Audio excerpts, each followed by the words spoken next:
So with the release of Chapter 2 of Boruto 2 Blue Vortex, we now have definitive evidence that allows us to scale Boruto in the grand scheme of the story, as far as his power level and his skills. So as we all know, in Chapter 1 of 2 Blue Vortex, there was a confrontation between Boruto and Code, and in this second chapter we get to see a little bit more of how that confrontation played out. And as this was happening, a bunch of the Ten Tails Grimes all surrounded Boruto and began to attack him.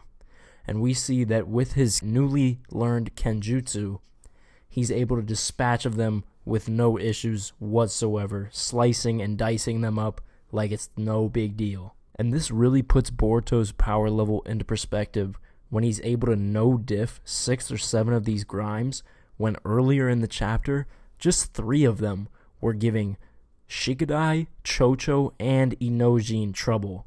They were having a hard time with only 3 of them, whereas Boruto by himself is able to absolutely no-diff 6 or 7 of these Grimes. And right after Boruto disposes of these Ten Tails Grimes, he tells Code that killing him is easy, and that he would have no trouble whatsoever putting an end to Code's life. So just based off this statement alone, we can get a pretty good idea of what Boruto scales to. So as we all know, Code, earlier in the Boruto manga, had to have limiters put on him so that he would not overthrow Jigen, who was the leader of Kara. So that puts Code without limiters on par with Jigen, or above that, as there was fears of him overthrowing Jigen. So you could even argue that Code without limiters is stronger than Jigen. And if we remember correctly, Jigen was able to absolutely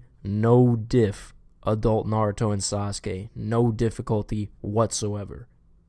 So if we can expect no limiter Code to be on that level or above, that means that Boruto is easily killing Jigen and Code, and therefore could absolutely stomp adult Naruto and Sasuke together. And I even think the fact that Boruto is saying that it would be easy for him to kill no limiter Code puts him on par with that of Ishiki Otsutsuki, or even Baryon Mode Naruto. Because if we dive even further into the chapter, at the very end, Boruto unveils a completely new jutsu to the Naruto-verse that we have never seen before, and he calls it Rasengan Uzuhiko. And from the looks of it, this jutsu is some sort of Rasengan force field that surrounds Boruto, and it looks almost like it's invisible. As we all know, Boruto can use the Vanishing Rasengan.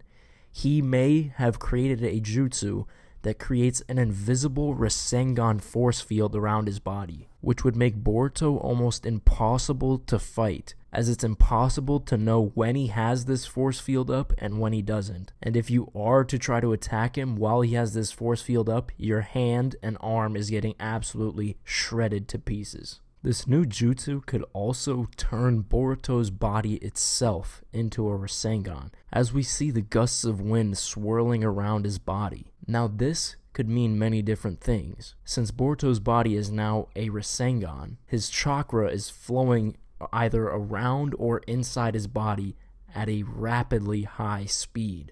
So this means that Boruto's speed could be vastly enhanced through this jutsu, as well as his power through his taijutsu, as when he touches you, it'll be like you're getting hit by a Rasengan. But of course, this is all speculation at this point, as we really have no explanation as to what this jutsu could possibly be. But with all the evidence I've presented in this chapter, it's definitely safe to say that Boruto is in between that Ishiki Otsutsuki level and the Baryon Mode Naruto level.